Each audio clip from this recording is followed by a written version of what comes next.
Let's get to the calls first. Let's go to Mark in New Hampshire on the arrogance of the Celtics. Hey, gentlemen, can you hear me? Yeah, you're good. Hey, awesome, thanks. Yeah, hey, Christian, I couldn't agree with you more about the arrogance of the Celtics, man. It's just, you just don't see it with a team like Milwaukee, you know. You got a guy like Giannis, so humble. You know, they just brought in a guy like Gordon Dragic, man. You know, it's just tough. You know, the European dudes, you know, they take the game so much more serious. They don't really mess around too much, and I just respect Giannis' game so much more than, you know, a guy like Tatum, unfortunately, even though I'm a Boston fan. Yeah, I appreciate it, Mark. I don't know if I wouldn't really like compare like Giannis. It's less to do about Giannis for me than it is. Drop you don't know how to hang him up, do you? Want me to help you out, or wait? I'm seeing like double right now. I don't think it has anything to do. This is a Celtics issue. I just feel like when you're up on a team like that, you have to at least have an understanding of how to close teams out. And Joe Mazzulla said it on Friday. Hey, you have to be aware of how teams can go on runs. Next thing you know, you're leading by 14 points. Last night, sure enough, here come the Knicks. They go on like an 11-0 run. Next thing you know, you're down going into the fourth quarter. Do you think this team at any point looks at last year and thinks that maybe they got some breaks during their playoff During run? the playoff run? Well, I mean, I don't think they look at it as, hey, we got lucky. No, I'm just saying, like, for years, you know, and it's just everywhere.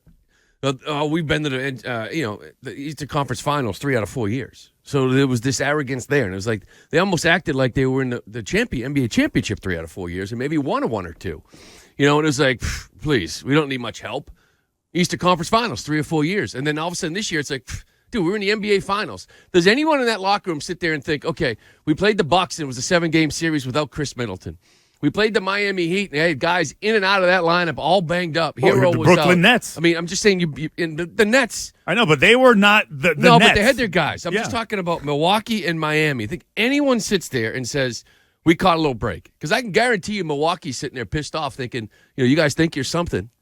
We took you to 7 games without Middleton. And we're getting better. You know what I mean? There's like more hunger there. And to that arrogance you speak of, But we've seen this before from this group with the 3 out of 4 Eastern Conference Finals. And it's like, does anyone sit there and say we maybe caught a break with Milwaukee and Miami and the injuries and keep players out? Yeah, how do come from behind victories happen for teams? Like, I'm not going to take anything away from the Knicks. Like, they won 8 in a row. They're starting to feel really good about themselves. They've beaten you 3 times in a row. So they have a lot of confidence playing against you. They're not intimidated by you. They're not nervous about coming to Boston if the playoffs happen. Cleveland the same way. Milwaukee the same way. So how does a team who comes out strong and fast and get a 28-point lead, okay, going into the second quarter and then how do they lose it? Well, they start freelancing. They start saying, I have a lot of each possession. They don't respect it. So hey, I have lots of opportunities to gamble, to play around, to take chances on let me throw it up against the backboard and see if somebody will dunk it. Now, I know Malcolm Brogdon didn't play. I know Rob Williams didn't play, which is really a whole nother concern if you add their mentality into these last 2 losses and the fact that Robert Williams may not be available. Health was always an issue with him. Their lineup doesn't look nearly as strong as it used to. Now, maybe I'm a victim of the moment. I'm not sure what it is. Let's go to Rich in Connecticut and see what he has to say. Rich, what's up? Yeah, hi.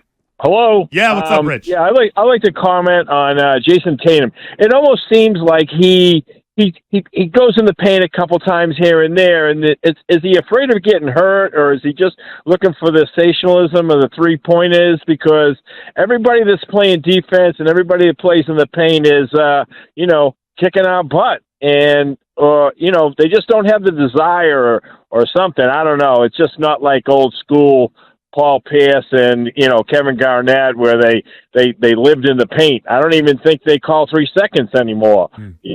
Okay. And I'll take everything off the air. All right, I would ask you, what's my answer is no to that. Well, by the way. Yeah, I know, and I do wonder. You say you're getting ahead of yourselves. I would ask, what's changed? Did anybody really feel like the regular season was going to mean a whole hell of a lot, other than seeding? I'm just thinking, right now, I'm not going to sit there and panic on these guys. I will judge them when the playoffs start. I will judge Jason Tatum's maturity and the lessons that he learned last year, maybe in the NBA Finals, when the playoffs start. Like right now, I have a hard time looking at him saying, yeah, Tatum lacks heart. Tatum wants to take it to the basket. If Tatum goes out and balls out in the playoffs, we're not going to remember what happened on March 5th. We're not going to remember what happened the next week or so, or whatever it is. Their judgment's going to come in the playoffs. That's the level that they're at right now. You know what I mean? They're not like the Knicks trying to fight for respect and show that they belong and they're building something. Thibodeau, they're building something, whatever. No, they've already built it. Their judgment comes in the postseason. Are you happy with what you're seeing right now? No. But I'm not going to overreact and start killing Jason Tatum over it. The NBA Final MVP, NBA All-Star Game MVP, whatever. Whoever wakes up that day and decides to take more shots is going to get the MVP. Maybe next year he realizes it's not his turn because he won it the year before, so someone else, the young star, is going to win the MVP. To me, that means absolutely nothing.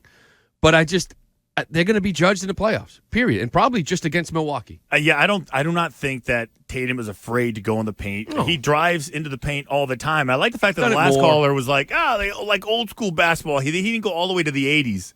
He went to the 2000s with Paul Pierce. Like old school basketball, 2015. Wow, we finally have reached the point where we don't go back to 1986 to talking about the Celtics. Let's go to the Brock in Middleborough. Brock, what's up?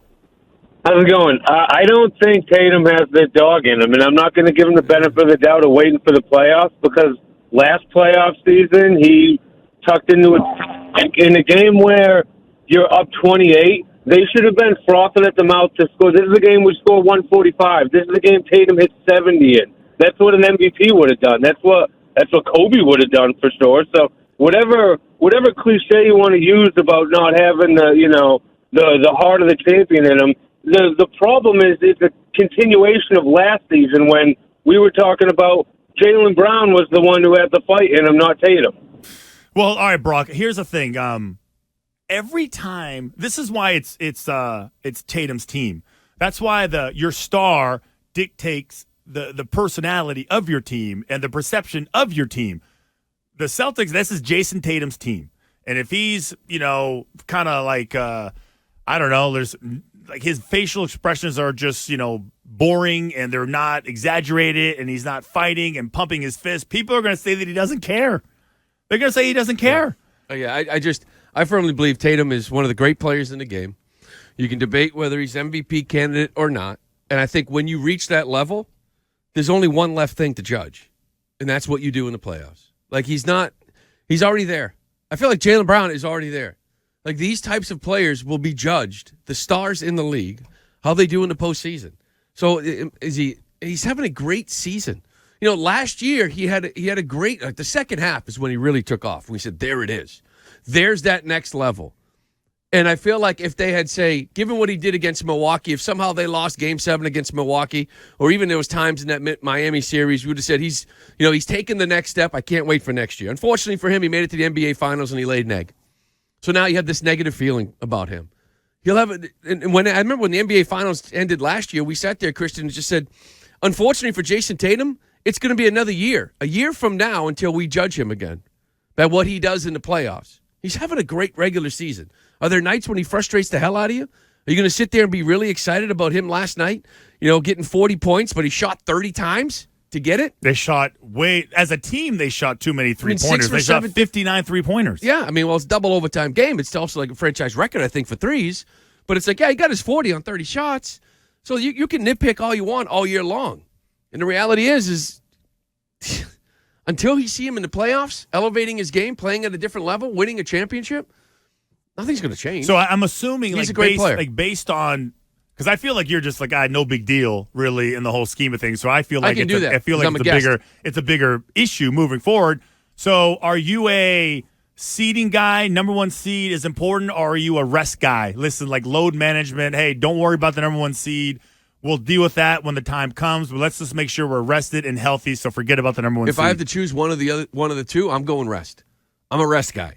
Not that saying you will lose that number one seed in Milwaukee. It's going to be fun on their court, Game 7, but I think you've got the talent. You've got these guys veteran enough now to walk in Game 7 and have a chance to beat the Milwaukee Bucks. Is it going to be easy? No.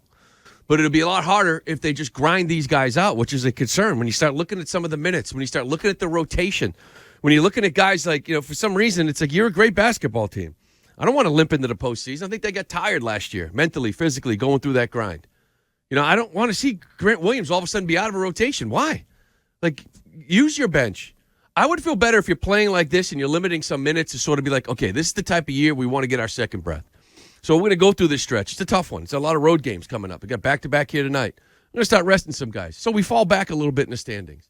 I think that physically we're going to be in a better position to go through a long run. That is the dumbest thing they could do. Well, I love you too. Well, listen, but here's my point. Like, they're not 35.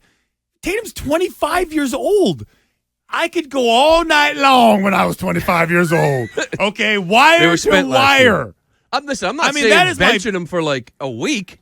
I'm saying, you back-to-back nights, I don't know, sit the guy. Okay, whatever, fine. You can move some minutes around. These guys, I know it's a double overtime game, but 48 minutes, 45 minutes for average Al, 45 minutes. What do you think he's going to be like in 2 months if you keep chasing that number one seed and playing this guy 40 minutes or 36 minutes a night? Well, he'll sit. Like, he won't play. He probably won't play tonight against Cleveland. Good. Okay, now, and this is what I would call a scheduled loss for the Boston Celtics. And I think one of the guys in this room, actually in the other room, actually picked the Celtics to win. We'll hear about that at 11:45 for the primetime parlay. But I think the number one seeding is so important. Look at the Bucks last year. They didn't have the number one seed. You think things would have been different if they were playing their last games at home? I think if they had Chris Middleton, they had a good shot of beating you in Game 7. Well, they stopped even trying at the last game of Game 7 over here when they played. I just feel like you can't just let go of the rope now. You can't just act like the hay is in the barn now. There's 17 games left. Think about this. I would consider them a veteran, mature team. Would you? Even though they're young, this is a veteran team. There's no babies on this team that this is the first time in this situation. They've been to all these Eastern Conference championship series. They went to the finals last year. Being immature and new cannot be an excuse.